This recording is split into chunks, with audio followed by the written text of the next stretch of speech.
Hello, welcome.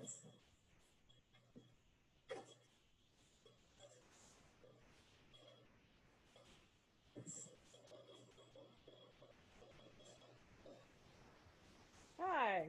Hi, welcome. You're my first parent so far. Oh, okay. Well, I don't normally Zoom on my phone, and so I was trying to figure out how to put my name instead of my daughter's Oh, name. okay. Anyway. I might be able to do that for you. I can rename you. What do you want me to call you? Oh, it's fine. I'm not worried about it. Let's see. So you will have to remind me. I don't know. Got it. Oh, that's fine. I'm Courtney Herscheider. My daughter Lily is a 7th grader. Okay. So COU or CR?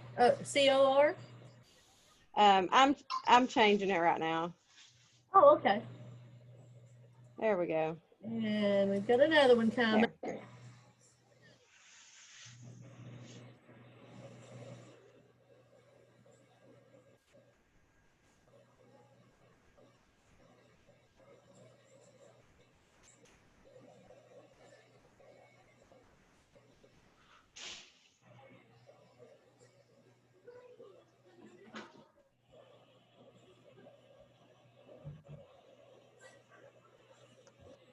Okay, welcome, Miss Sarah. Hello, how are you? Just great. So remind me your child and building or grade level. Jaden Reagan, and he's in 7th grade. Okay, so you're both 7th grade parents. Courtney, you said yours is in 7th also?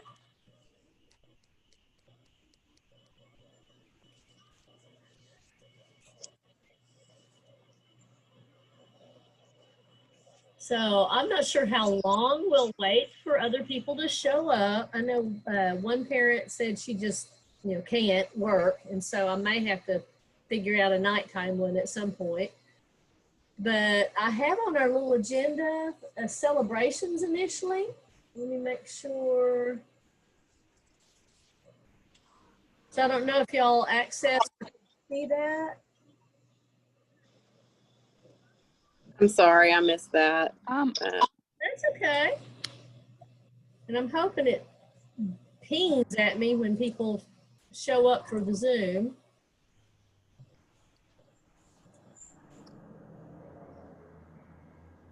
Okay, I was double checking. I thought I heard a ping, but I want to make sure. So I'm going to pull up it's a very, very short agenda, real simple. Just, celebrations that y'all want to share, anything happy, if you want to share what you do on your job and how happy something happened for you there, or if you just want to share a personal happiness of some sort, or child happiness.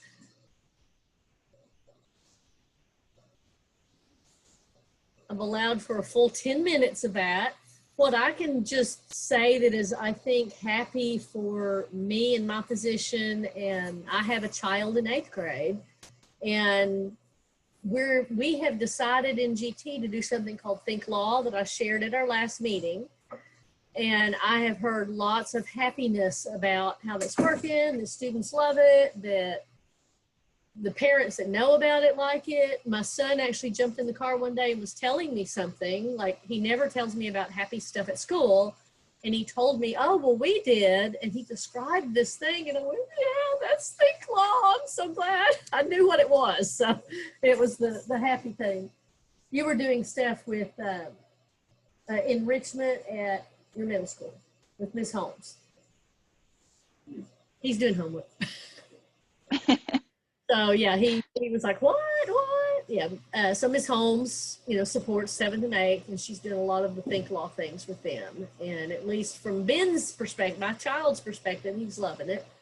So that's my happy celebration, because as a GT coordinator, this is something that my GT folks, we all decided, hey, this looks good. but we didn't know how it would really work in reality, and so we're real happy about it. Anything y'all want to share? And what was it called? A think Law. And what it is it's critical thinking, it's problem solving. think law. Think Law. You can actually Google it. Colin Seal is the guy who did it, Seale, and he's speaking at Agate, and there's some free parent stuff. So you can actually hear Colin speak about critical thinking. And the Think Law actually gives them cases where they're looking at law cases. They may or may not know the whole story, and it kind of unfolds gradually. So they hear both the victim, the defendant, what they hear both sides of the story. They get it in bits and pieces. They have to make decisions as they hear evidence, and then they can change their mind along the way when more evidence comes forth, and they go, oh, wait, that changes everything.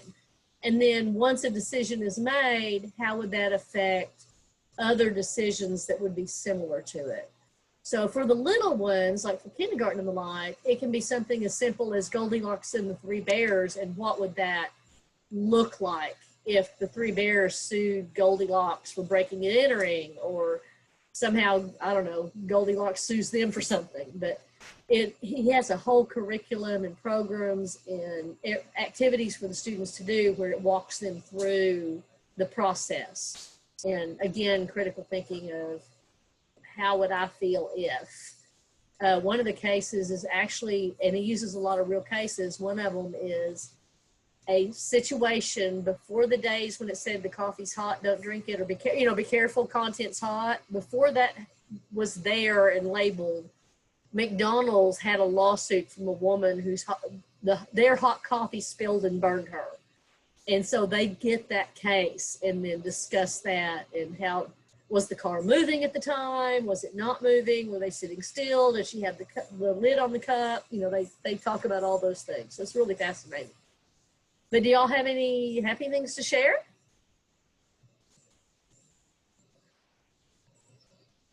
So we can jump right into the GT Handbook if you want. Sure. Okay, I think I can move this out of the way. Excuse me, I have afternoon cough, so there's nothing scary.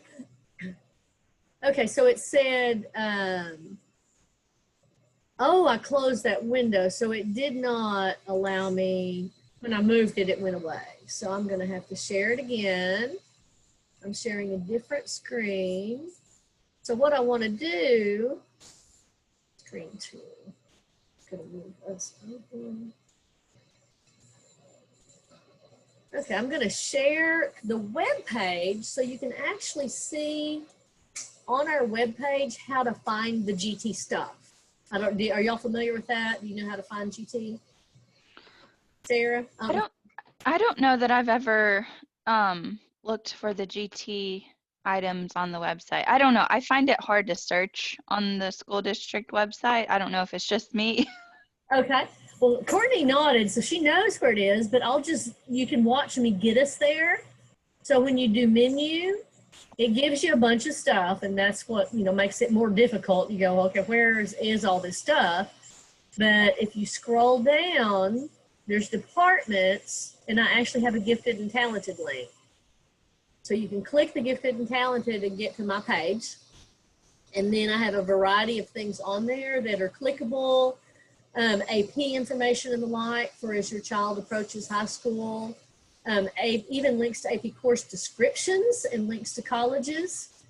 We have GT learner expectations. So there's a lot of things you can look at. Today, I just want us to focus on the GT Handbook because it's huge.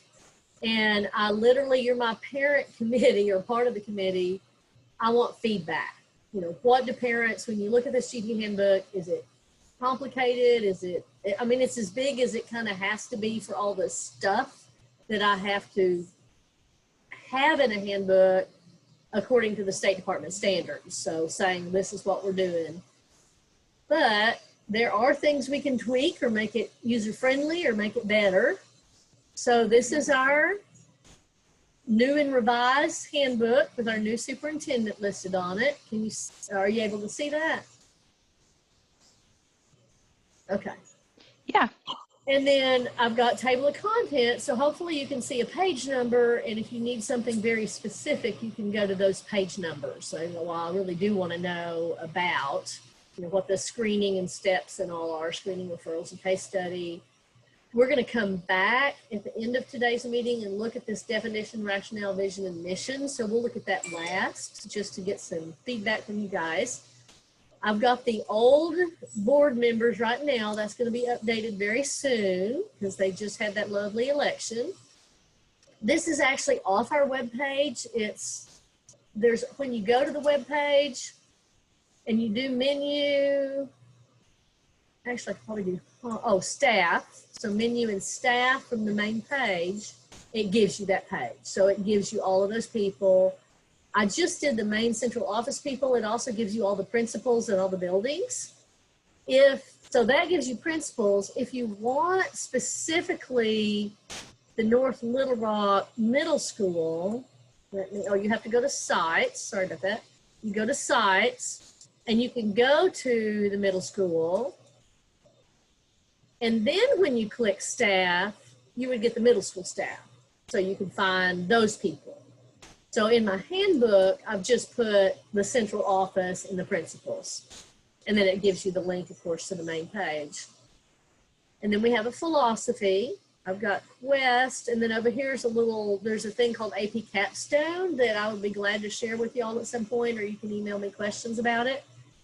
It's for students as they're entering high school. The capstone is actually 11th and 12th grade years, but they have to be in AP classes. They can start in 9th grade and take an AP class. And if they make a score, I want to say it's a 3 or 4, maybe a 4. 3s get you college credit in the state.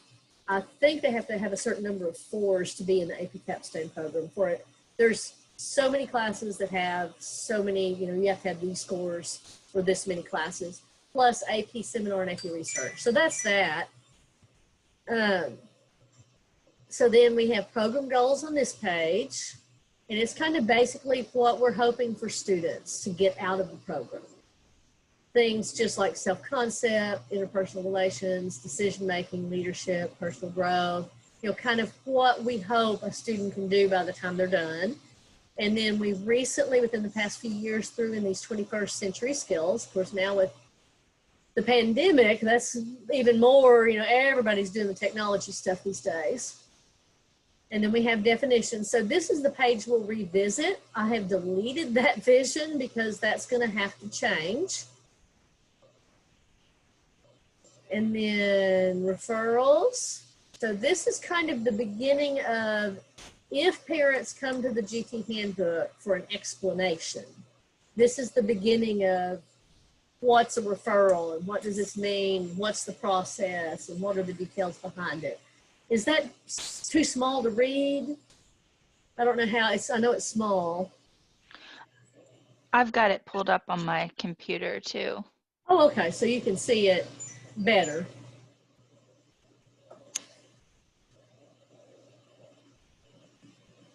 So I assume, or I would hope, since y'all been through the process, you would know these things.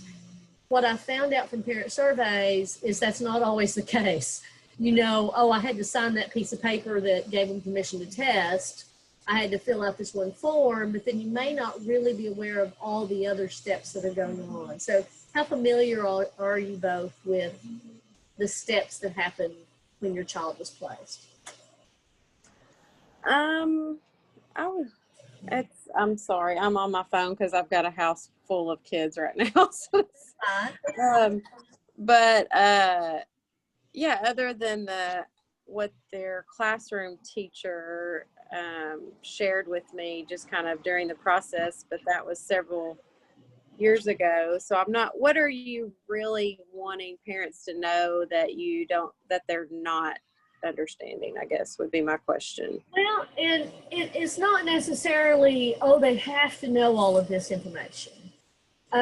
Because one committee one year said, I don't want to know all that stuff.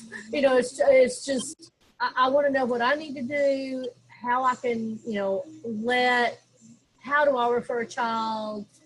And then just the idea of, well, my teachers wanted parents to know it takes a while.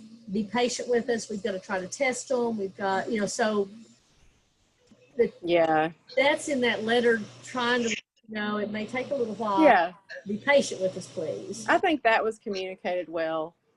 Okay. I mean, I feel like I understood that during the process, that it wouldn't be a quick,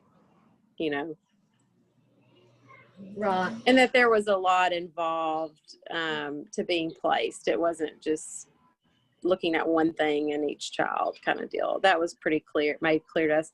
But I think I remember the letter being, very informative, and then just talks with the classroom teacher is what I remember. I don't remember reading the handbook, honestly. I'm sorry.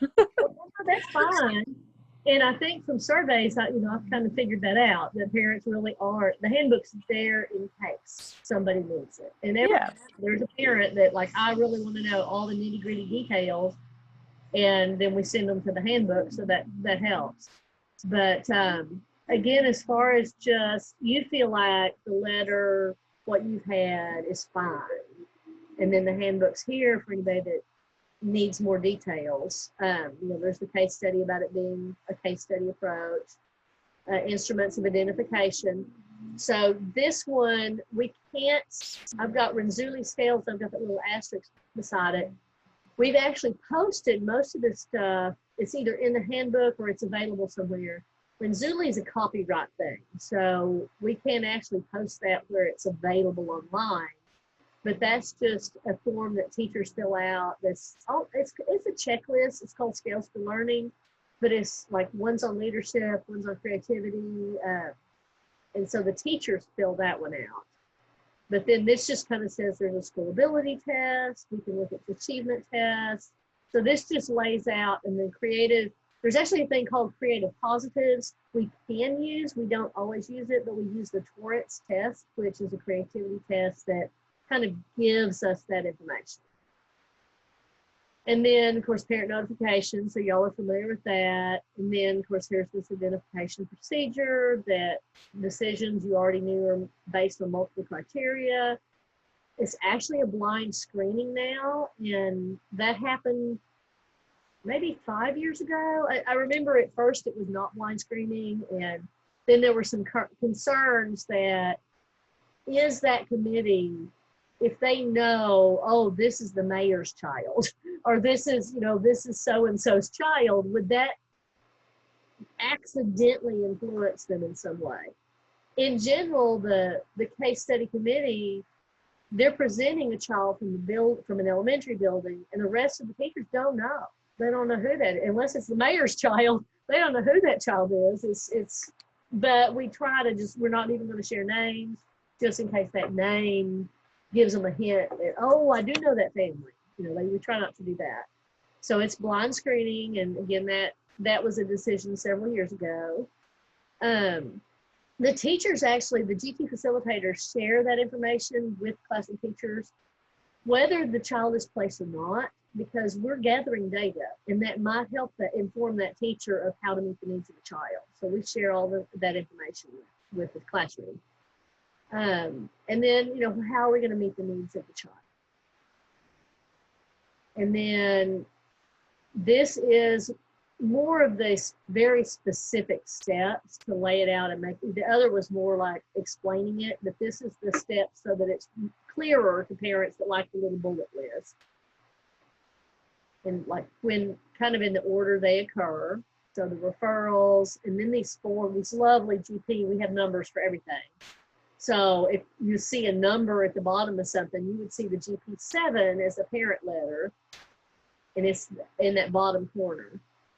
And then you can request the GP, you get a copy of your part of the GP8, and then you can request, like there's a thing called the GP6. I'm looking on my little form where the 6 pops in.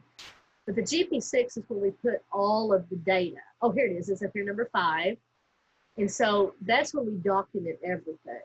And if you ever need that, that is something you can request specifically and say, I want to see my child's GT6. And that's what we send to other districts when districts request it.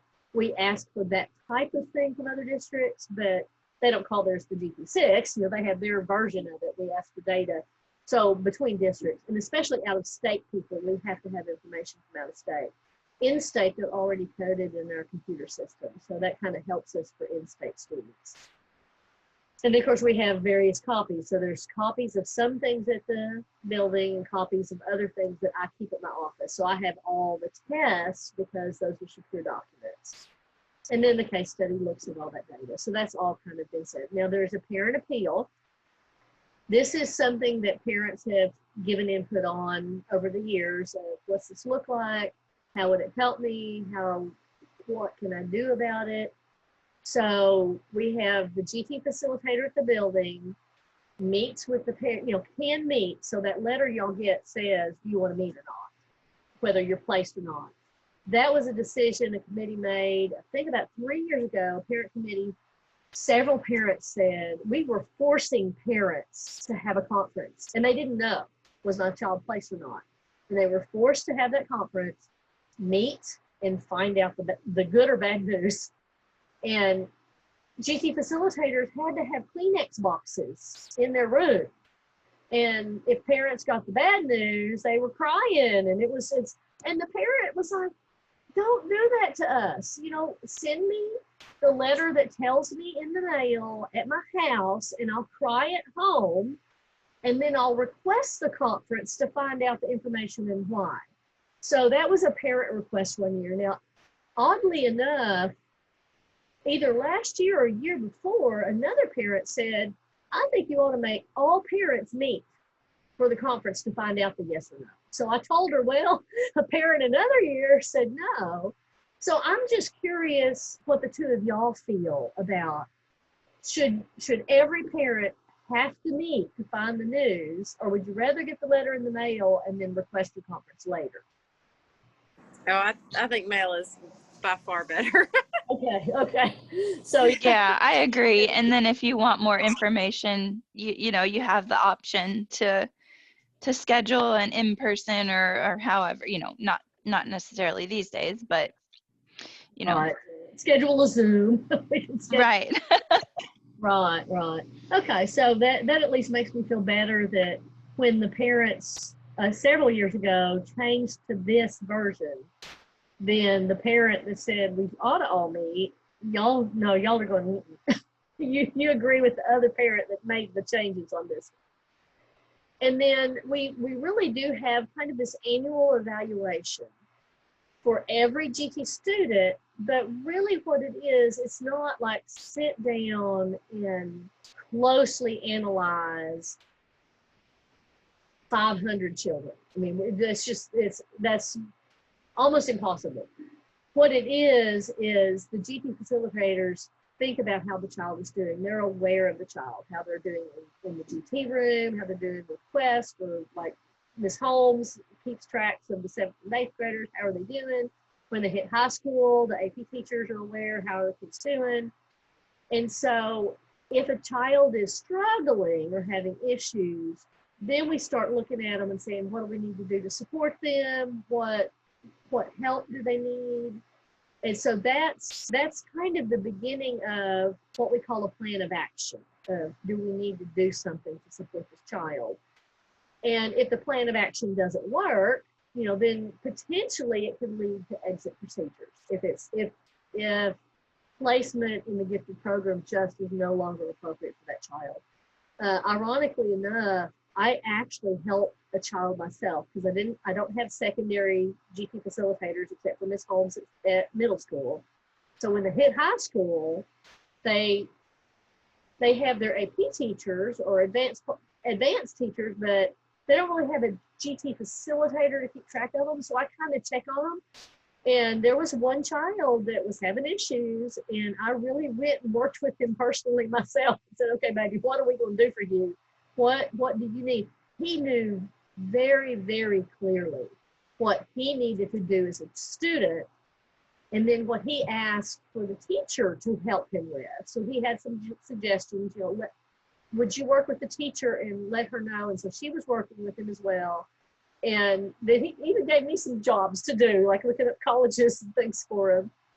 And yet, ultimately, if a child does not follow the plan of action and cannot do his part of the job, you know, if stuff just doesn't work along the way, then we can do exit procedures, what are called exit procedures. But also, there is this little sentence at the bottom, a student may exit the program upon parent request, because every once in a while that happens. The parent goes, this is just, for whatever reason, Quest is overwhelming my child. Sometimes it's a child that's a perfectionist, and they are so much a perfectionist, and they really, really want to do every single thing that's required in the classroom and every single thing that's required in Quest, and they're such a perfectionist that it's just killing them. So a parent can request that exit. It's very, very rare. Usually there's, what classroom teachers do is something called compacting. I don't know if y'all are familiar with that. The best version I've heard of that and seen actually is when the Quest students are leaving the room, the classroom teacher will give a quick version of, usually they don't even teach anything new, but if they're teaching something new, they'll give the quick version of it, check to make sure the Quest students see how they got it, they're fine, off the Quest to go, and you're not missing anything. And then they do the long version of the lesson with the whole class. So that's kind of a short explanation of what compacting can be. And then that way the child doesn't have to do every single, let's say like for math, there's 25 problems. They don't have to do all 25 problems if they can prove they understand the concept. So that's what we hope with compacting, so that, you know, we don't have those kind of problems. And then we have some curriculum. We're doing this Think Law. I actually am going to have to change this pre-advanced placement is going away. And so I'm going to have to change that in our handbook. We're just calling them advanced classes now, because College Board is saying, they're saying we're taking the name pre-AP for College Board specifically. And so pre-AP is going to be College Board, and it's going to be 9th grade classes and above, not middle school. So middle school's advanced, because we now have a GT facilitator there for you guys. And then we have to document our program and our curriculum, and that we're differentiating. And then this gives kind of what you've already seen really on page 1 of what we're trying to do to support students, what we do with the curriculum, and then evaluating the students, how are they doing. This is actually an example of differentiation of content, process, product, and then the environment, what it has to look like to meet the needs of gifted students in a regular classroom. So we're meeting the needs of those kiddos. I can fix that right now. So that's differentiation. We train our teachers in that as well. And then there's a page that describes what the elementary GT is, the pullout, you know, it's a pullout resource room that we call Quest, what middle school is, that pre-AP of course is going away, that we have advanced teachers, and then what high school is, and then here's where we've thrown in the AP capstone. They can get what's called an AP capstone diploma based on, and here's where I've actually said 4 AP exams. So they have, they make a 3 or higher in AP seminar, AP research, and then 4 other AP tests. And so they can have more than 4 AP classes, and that gives them more of a chance of those schools. And they're encouraged to take these classes. Some years I've actually tracked students down. I've gone and found GT students and said, why are you not enrolled in an AP class? We started doing an encouraging enrollment for 5th graders, trying to help push them and make them aware of AP. So we started that 2 years ago, talking to 5th graders. So let me think about this. I think your group may have been the first group that was exposed to our encouraging AP enrollment for 5th graders. So I think 7th graders had that their 5th grade year. And so we met with all 5th graders. and told them about all the AP classes and what they can do, and encouraged them, sign up, you can do it, challenge yourself. And then we have the community involvement. So here's where you are, parent advisory. And it's supposed to be from every school in the district. Obviously tonight, it's only middle school, but I have representatives that said, I'm interested in being on the committee, but I can't meet today, and I can't meet or whenever. And somebody the last time we met said, let's meet once every 9 weeks. Well, what it may look like to me is I may meet once every 9 weeks, and it may be different people every time. And that's fine with me. I can get feedback from everybody. Y'all can tell me what you think. And then, any issues or concerns that you have. I'm encouraging an advisory committee for each school. Obviously, with the pandemic, we're not pushing that real hard right now with everything going on. So potentially we could have other people besides parents in our meeting. And then I've had a partner in education with Kumon over the past few years. Again, with the pandemic, everything's kind of just, not happening quite as much as it did. But we had a little partner agreement several years ago. So I still think of her as my buddy, even though I probably need to email her and say, how you doing? And then we have even the job, here's the job descriptions. If anybody wonders about, well, what are you supposed to do? What is your job? That's out there in the handbook for the world to read. And then professional development. So we provide a lot of professional development. So this lets you know, as a parent, what training do people have when they're in the, they're in our district. So we have compacting training. We actually had at the beginning of the year, we had something called What is Quest for all the classroom teachers. And then we have this AP training. There's training for the AP teachers. We're doing something called Laying the Foundation now that is with the AIMS. We are now AIMS schools. So our middle school and high school are AIMS schools that then support and help us raise our AP scores. And we have consultants that actually help classroom teachers and support them. And then we have this annual evaluation. Part of that is a survey. So I'll be sending out surveys and asking you for information. And that will go out to everybody. So all parents, so you can be looking for that definitely in the spring. And then we even have like a checklist. We're looking into how can we improve finding our language minority students. And I have a teacher right now that has a project that she's working on to figure out how we can do this as well, to find, because there are some amazingly talented children that may not just, we don't know they're amazing because they're learning English. They're bilingual at the moment. And then identifying minority, economically disadvantaged students. So we really try to find the students that need services. We've got, this is where all the paperwork starts. So whatever page number this is, and it's page 23. All the paperwork starts on page 23, so you can see these documents and, what's you've been referred. At some point, if y'all want to review the handbook on your own and look at the wording of these letters, like, does the wording of that letter, is that parent friendly? Does that make sense? Is there anything that we can clarify in that? Again, my parent committee about 3 years ago really looked at these very, very closely, and we tweaked a few things. And then this actually sent out, it's nothing you sign. It just gives you the information about confidentiality and why.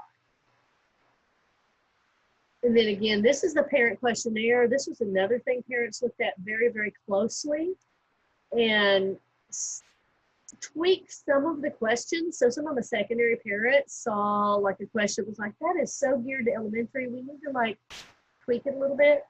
Again, feel free for those that are watching this as a YouTube video, and for Ms. Courtney and Ms. Sarah, if you want to look at the GT Handbook later and look more closely at it, see if the questions are parent friendly and please feel free to email me some ideas. Email me, would you look at page 2, number, 4, like how, tell me how you think something should be reworded, and I will be happy to tweak and adjust. And obviously the strange spelling errors that I am finding as we go. So then here's all the data. This is that form that tells you about the conference. This is, and this, I have heard from parents that this can be confusing.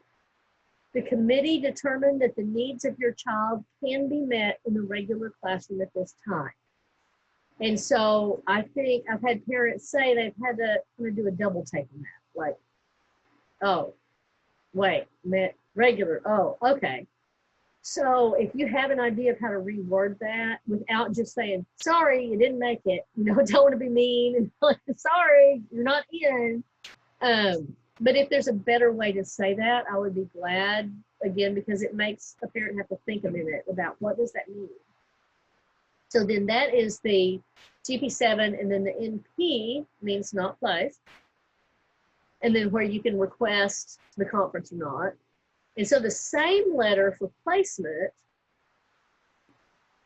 the referral conference was held. After consideration, the committee determined that your child does need the services provided by a facilitator and will meet 150 minutes. So that is GP7P for placement. Again, whatever may or may not be confusing. I think this one is very, very clear for students that are placed. The one that's not as clear for parents that have to do kind of the double take on, needs can be met in the regular classroom is the one that does kind of confuse people. So I will be happy to take what's a parent-friendly version of that without sounding mean to them. And then, of course, we have to have 5 signatures on it, that the 5 people met and made this decision. And then you get this. I'm not sure how all these snuck in, but I am aware of the decision. And so, that you can say, no, I don't agree. I'm refusing the gifted intervention. You can refuse that, or I give permission. This actually, sometimes a parent, when a child's not placed, the parent's not happy with the not placement. And so that's the year I got lots and lots of feedback. This was one of those where, okay, a checkbox that says I'm aware of it. I'll send that back. I'm not going to say I'm happy about it or anything. And so we added that to make sure parents would say, yeah, I'm aware. And whether I'm happy or not, I will call and ask for my conference, and you can explain stuff to me. And then we haven't used this in a while because most of the time, in Arkansas at least, we have access to records now with the eSchool. So every once in a while, I'll need this release of records form for out-of-state people. So that's available if we need it to go either direction. And then all the forms are in Spanish as well. So that's all of that. Same forms in Spanish, same questionnaires, same letters. And I believe that's almost everything until we hit the parent committee. So I've got parent committee listed from 2020, 2021, or the people that have all said yes, or attending, or they're on my email, at least on the email list. And then other people who have served in the past, I thought I would still leave some of those up. So people, if you know other people that have contributed, or we're giving them credit for, yeah, you've been on the committee and you've helped us over the years to give us information. Okay, so I got through that a lot faster than I expected. Any questions? I think that looks great. I'll take a look at it on my computer, that form you mentioned, and if I have any suggestions, I'll email you. Does the form that you had mentioned, does the top of it, that header where it says parent notification of referral conference, is that included in the letter that goes out? Let me look real quick. The header, or does it just start, with the address line? I wasn't sure whether that header at the top goes Oh, out with the yes. letter. Because I can see how, yeah, I'll take a look too and see if I have any suggestions on wording. Right. The header is part of that. So parent notification of referral conference for the gifted program. So that is the header on that one letter that all the data has been collected. So the header's there above the address, which may help a little bit. Yeah, that's kind of what I was wondering, if you could make that more geared toward what's in the letter itself, and then there wouldn't be any questions. I mean, you know, then at least they know right off the bat what the letter's about, and it's not Okay. misleading. Okay, so the header of referral conference would be different based on the letter. Yeah. Okay, yeah, I like that. I think that could work. That would, because that'd make it real clear right there in the header before you even try to read the letter and work your way through what does that mean.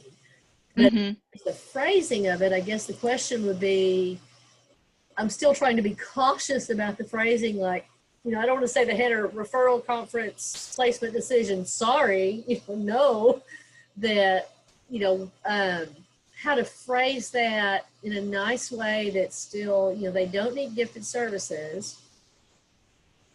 Yeah. I'll think about it a little bit too. Okay, so the next thing to look at, we're almost on time, almost on schedule.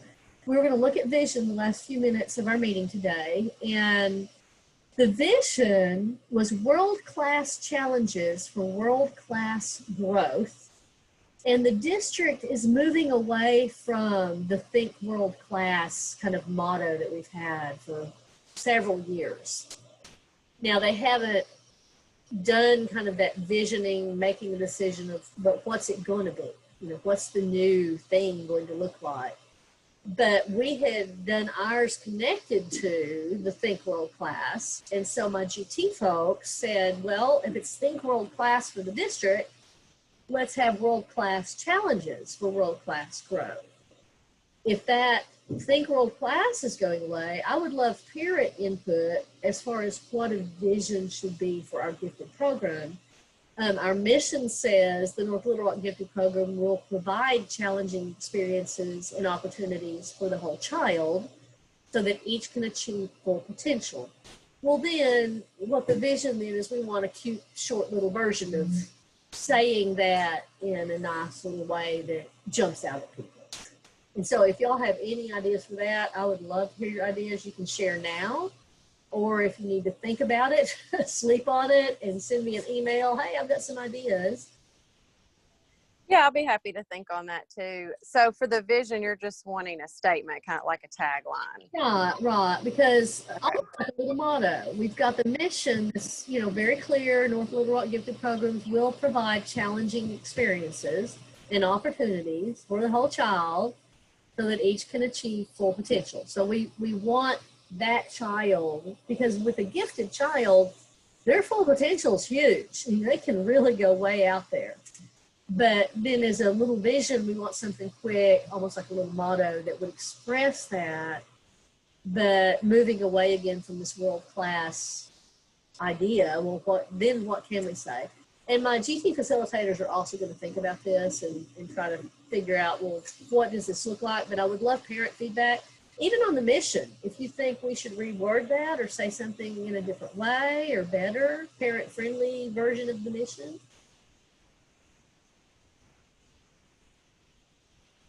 Sure, I'll take a look. Okay. So again, for you two that are live right now, and then for anybody that watches this lovely little YouTube later that listens and sees what we're talking about, please feel free to email me. You all have my email address because I've been sending the emails, and email me and let me know what you think. Give me some ideas, because you are definitely the parent committee. I will, and technically, you may have friends that are parents. If they have some ideas, I don't mind. I will take ideas from any parents, whether you're official parent committee or not. So any other questions or comments for today? I don't think so. Thanks for all you're doing. I appreciate it. Yes, ma'am. Thank y'all so much. I'm so glad y'all Thank you. today, and we'll have this recording available for the people who couldn't come. I know some people work, and so they said we'll just watch it later. Don't mind, it's okay. And we will meet again in January or February. I may make a better time of day to accommodate people who do work all day, so we may adjust some of that and do a later evening one. Do y'all have a preferred time if we did an evening one that you would prefer? I'm good with evenings if you wanted to do evenings. I mean, yeah, I can pretty much work around anything. Okay, I didn't know about working around dinner when normal dinner times are for people and the like too.